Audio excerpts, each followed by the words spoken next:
Bonjour à tous, c'est Sandrine. Alors je suis très contente de vous retrouver aujourd'hui pour vous présenter un nouveau livre sur Samhain. Alors vous allez me dire, oui, Samhain c'est fini. Et oui, effectivement, je l'ai reçu après, je l'ai trouvé par hasard. Donc on le trouve à Cultura, bien sûr, à la FNAC également. Puis vous pouvez le commander surtout à votre librairie par exemple ou sur Amazon. Donc c'est aux éditions Secret d'étoiles et vous allez voir, il est très chouette. Alors, moi, d'habitude, j'utilise, je vais vous montrer 2 petites minutes, dans la collection aux éditions Danae, moi, j'utilise celui-ci. Ils sont très chouettes, hein. On retrouve aux éditions Danae les 8 sabbats. Hein. D'ailleurs, ils sont géniaux. Donc, moi, je l'utilise bien sûr tous les ans. Hein. Mais j'avais envie de voir autre chose. Parce que c'est vrai qu'avec un livre, on se dit qu'on en a assez. Hein. Ça parle bien sûr de Samhain, de cette période. Mais on retrouve d'autres informations complémentaires et c'est ce que j'ai retrouvé dans ce livre-ci. Donc j'aime beaucoup déjà la couverture qui est en papier épais, hein, mais qui est très très jolie. Donc c'est écrit par la Sorcière Box. Donc le nouvel an des sorcières, célébrez votre premier sabbat et c'est Secret d'étoiles. Alors, qu'est-ce que la sorcellerie? Que sont les sabbats et la roue de l'année? Qu'est-ce que Samhain? La grande fête marquant le nouvel an des sorcières. Comment bien la célébrer? Autant de questions que vous pouvez vous poser lorsque vous débutez dans la pratique de la magie et la célébration des sabbats. Donc, rituel, sort, recettes de magie, des fourneaux, tirage.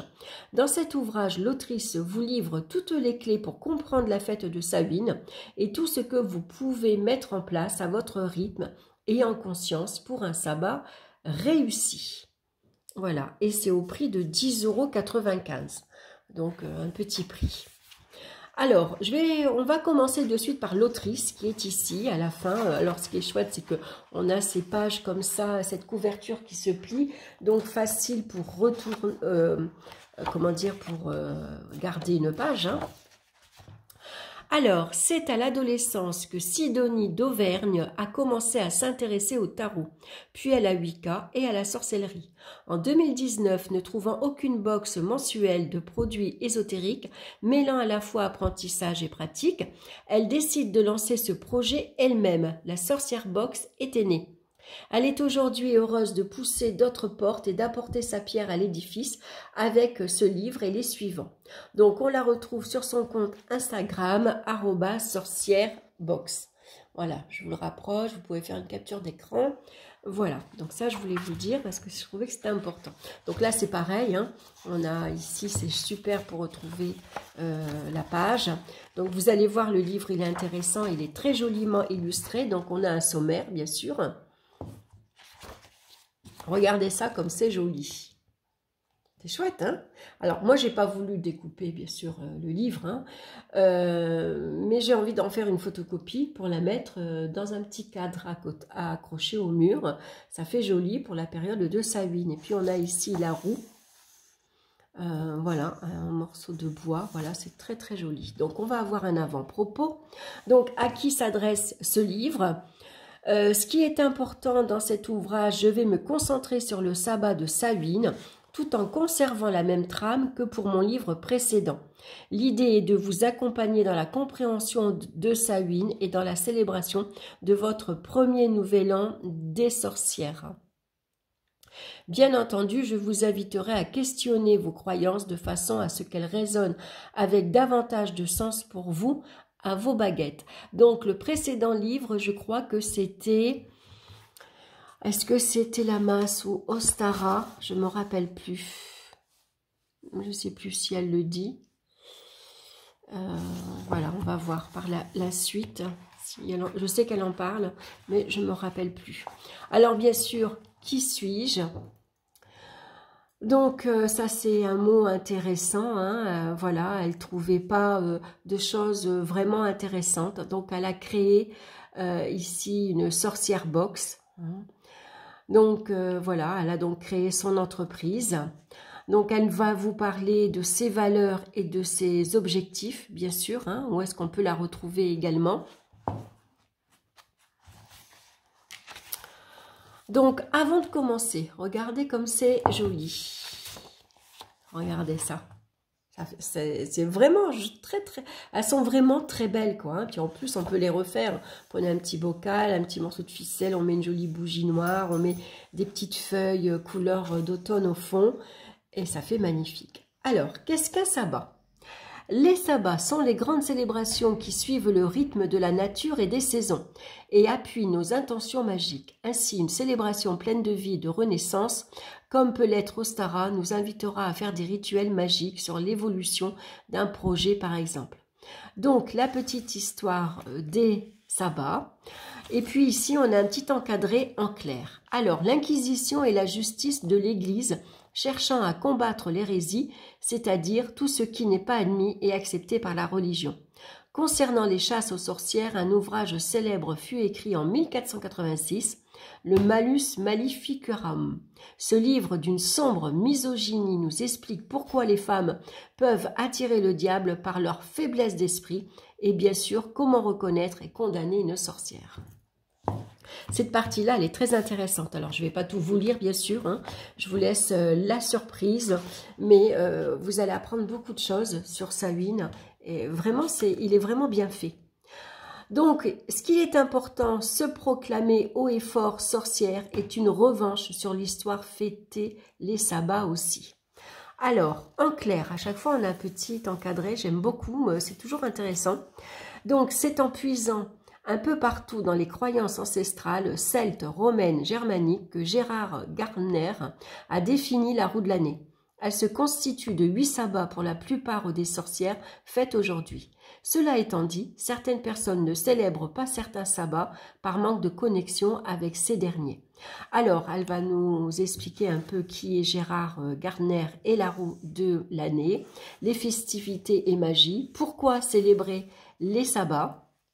Alors, ce qui est important ici, et que j'aime beaucoup, c'est la fête était autrefois un moment de joie et de célébration au cours duquel la spiritualité n'était certainement pas le centre ni le cœur de l'événement. Donc, fêter les sabbats permet de se reconnecter à la nature et de la célébrer, mais aussi de partager ses pratiques magiques. Donc là, elle va nous parler des 8 sabbats, hein, avec ici une jolie roue de l'année, qu'on peut photocopier également hein, et encadrer. Alors, un petit mot ici en clair. Il existe 8 sabbats qui suivent le rythme des saisons et du calendrier agraire. Mabon autour du 21 septembre, Samhain 31 octobre, Huile 21 décembre et ainsi de suite. Certaines personnes fêtent les 8 sabbats, d'autres choisissent ceux qui les touchent le plus. C'est au fil des années que les affinités se créent. Donc, les équinoxes et les solstices. Donc là, un mot sur les solstices. Donc, les solstices correspondent au moment où la lumière est la plus présente, c'est-à-dire à l'Ita, et la moins présente, c'est-à-dire à Yule. Au lendemain de ces jours, la lumière recommence à croître pour Yule et à décroître à l'Ita. Donc ici, la Terre éclairée par le soleil en été dans l'hémisphère nord. À chaque fois, on a un petit dessin et pour l'hémisphère sud. Donc, c'est bien pour comprendre. Hein. Et puis ici, on a l'ensoleillement au sabbat. Vous voyez, on a ici comme un dessin. C'est très facilement résumé. Donc, l'équinoxe correspond au moment où le jour et la nuit sont égale durée. Hein. Elle vous explique ici ce que c'est les équinoxes. Est-ce que les dates sont importantes? Voilà. Ensuite, célébrer son premier sabbat. Dans mon premier et précédent ouvrage, je partageais plusieurs conseils pour débuter la sorcellerie. Il serait dommage que je me répète ici. Je vais donc centrer mes propos sur la célébration d'un premier ou presque sabbat. Donc, débuter avec Samhain, débuter sa pratique via la célébration d'un sabbat. Ici, célébrer. Comment célébrer? Donc, en clair, dans ce livre et les autres de la collection, je vous explique le sens de chaque sabbat. Mais au moment même de la festivité, vous vous retrouvez avec vous-même et cela vous regarde. Je vais tenter de vous orienter, de vous prendre par la main, mais vous êtes libre de vos actes, fort heureusement. Donc, le pourquoi du comment et la pratique. Ensuite, la saison claire et la saison sombre. Donc, on retrouve la saison claire ici et la saison sombre. Clair, sombre, de quoi parle-t-on? Donc, la saison claire est active, portée sur l'extérieur, les hôtes, les projets, l'abondance, la récolte, matérielle comme spirituelle. À l'inverse, le mot d'ordre pour la saison sombre est l'introspection. Donc ici, ce qui est important, c'est que tout comme les dates des sabbats qui peuvent varier d'une personne à l'autre en fonction des ressentis de chacun. Je ne marque pas les saisons sombres et claires à Samhain et à Beltem. Ensuite, les expériences personnelles, les énergies des sabbats et celles de notre société. Donc, pour schématiser, la saison claire correspond au printemps et à l'été, et la saison sombre à l'automne, à l'hiver. Ces deux saisons ont leur propre vibration. La saison claire est plus portée sur les autres, les grandes festivités, la nature prospère. On travaillera en sorcellerie sur la fertilité, les projets, la prospérité, les relations aux autres. La saison sombre porte sur le repos, l'introspection, les travaux magiques intérieurs, voire émotionnels. Nos travaux magiques porteront sur nos envies, nos angoisses, nos désirs, les bilans de ce qui a été fait. On essayera de se ressourcer chez soi avec ses proches. Voilà, donc ici il est toujours intéressant et important de questionner, de prendre du recul sur nos pratiques et croyances, l'intérêt et que cela fasse du sens pour nous. Avec de jolies illustrations. Ensuite on va passer à la célébrée Samhain, le sabbat de Samhain. Donc là rentrons à présent dans le vif du sujet. Qu'est-ce que Samhain? Alors les origines de Samhain et Halloween. Alors, il n'y a aucun mal à vouloir respecter la roue de l'année à la lettre, que ce soit pour les dates des sabbats ou des deux saisons. De même, s'il n'y a aucun mal à modifier les dates pour que cela corresponde le plus à nos ressentis, intuitions et style de vie. Si vous décidez que cela fait plus de sens de marquer le début de la saison sombre à Mabon, plutôt qu'à Samhain, pour une raison ou pour une autre, allez-y. Donc, on reste libre. Alors, quand le christianisme s'est répandu en Europe, certains ont tenté de supprimer toutes les célébrations païennes, à savoir autres que le christianisme. D'autres fêtes ont remplacé celles déjà en place pour permettre une adaptation plus facile et surtout ainsi les éclipser. C'est comme cela que Yule est devenu Noël, qu'Ostara s'est transformé en Pâques et que Samhain est devenu la Toussaint au IXe siècle sous le pape Grégoire. Le terme Halloween vient de Halloween Eve, la fête de tous les saints. Voilà, j'ai trouvé cette partie-ci vraiment intéressante à lire. C'est pour ça que je vous en ai lu un extrait. Regardez comme c'est chouette.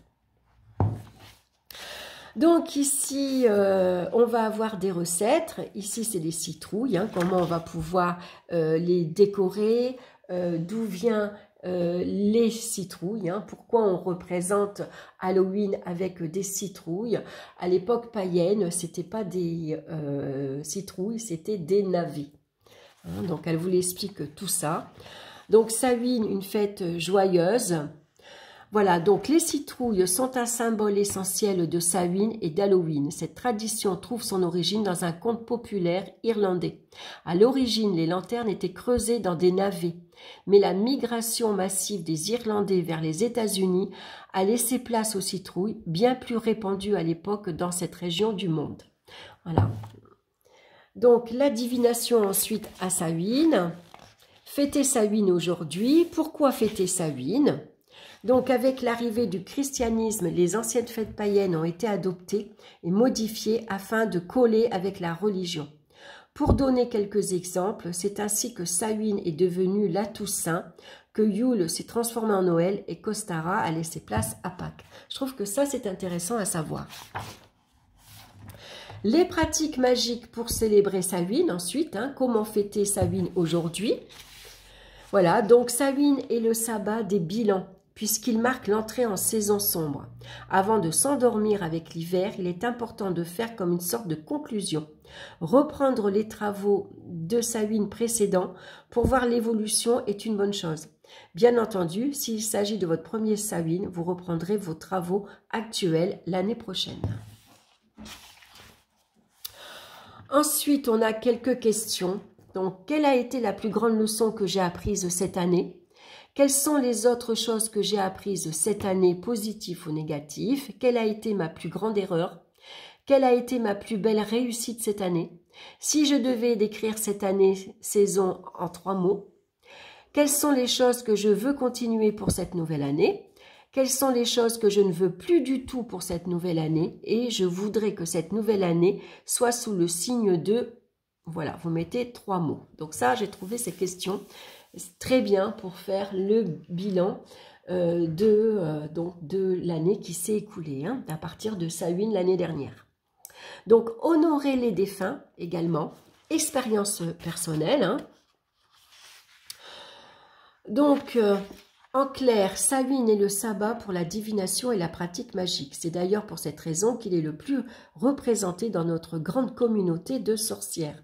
Le thème de la mort s'installe partout autour de nous avec la nature qui s'endort et cela amincit la frontière qui nous sépare de l'invisible. Capter des messages est ainsi beaucoup plus simple. Donc, un mot sur la divination ensuite. Ensuite, l'autel, un peu de déco. Voilà. Une pensée pour nos défunts, bien sûr, hein, on peut décorer donc l'autel avec des couleurs de l'automne, mais aussi on peut décorer l'autel pour nos défunts. Donc ensuite, on va avoir les correspondances. Donc là, on retrouve les couleurs. On va retrouver les animaux, les pierres, les plantes, les divinités et les mots-clés et le concept. Ensuite, on passe au rituel. Donc, c'est parti. Donc, reprenons le travail introspectif qui a été fait, page 42. Alors, le lâcher-prise, ici. Donc, pour faire un petit pochon, hein, ce que vous allez avoir besoin pour représenter, donc un pochon qui va représenter le lâcher-prise. Donc, il vous faudra ici dans un petit encadré, et puis le rituel et les explications. Ici, vous avez un rituel de protection avec ce qu'il vous faudra, les explications, le rituel. La même chose pour la gardienne des lieux avec une petite poupée ici en tissu. Donc, ce qui est important. Hein. Une huile de sommeil également. Donc, il vous faudra. Et puis, le rituel. Hein. Ça, c'est intéressant. Comment développer son intuition, les ingrédients qu'il vous faut. Donc, je trouve ces petits rituels-là très simples, très faciles. Des ingrédients faciles à trouver également. Hein. Ensuite, on va passer aux recettes. Donc, elle vous parle ici, ce que j'aime beaucoup, c'est la Kitchen Witch, hein, c'est la cuisine des sorcières. Donc, on va retrouver les plantes, les aromates, on va dire, basiques, qu'on a tous plus ou moins dans sa cuisine, comme la coriandre, la noix, le poivre noir, le piment, le thé noir, l'ail, le curcuma, la coriandre, le clou de girofle, la cardamone, la cannelle, la camomille, le basilic, le gingembre, le laurier, la lavande, le romarin, le thym et le sel. Et vous avez en dessous, en fait, à quoi cette plante est associée. Donc, par exemple, pour le romarin, c'est associé à la protection, à l'amour, à la guérison. Pour la cardamone, ce sera le désir et l'amour. Le poivre noir correspond, il est stimulant et correspond pour la protection. Donc, je trouve ce petit encadré là très chouette. Avec de jolies illustrations, toujours, hein. Donc, on va avoir une recette des gâteaux des âmes, ce qu'il vous faut, et puis la recette. Ici, c'est houmous de potiron et de feta. On a une recette de tourte potiron et pommes. Et puis, on va passer ensuite au tirage. Donc, on a un tirage ici en 5 cartes. Ici, connexion avec mes ancêtres. Un tirage de ma pratique de la sorcellerie, un tirage en 5 cartes. On va avoir un troisième tirage ici en 9 cartes, le tirage, la saison sombre dans ma vie. Et la foire aux questions. J'ai peur de faire des bêtises, de rater ou de faire quelque chose qui aurait des conséquences néfastes. Comment intégrer la sorcellerie dans son quotidien? Est-ce facile? Et voilà, et donc on a une jolie illustration ici avec un petit mot de la fin. Voilà.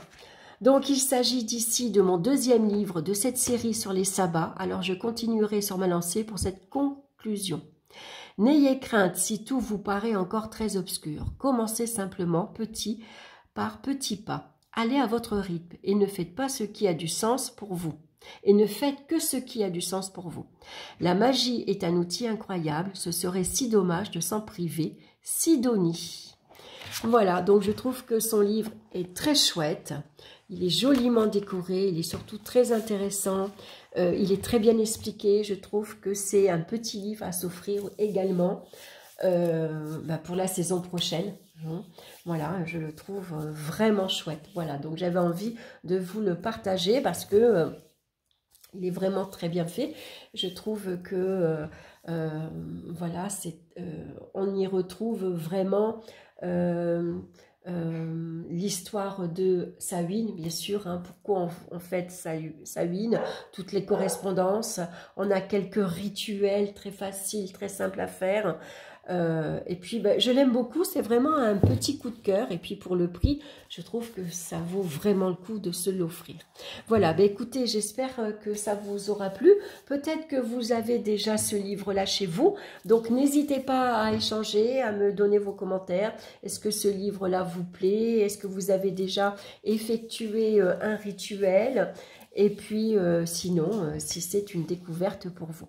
Voilà, en attendant, je vous embrasse. Et puis, bien sûr, on se retrouve très bientôt pour d'autres vidéos. Bye bye!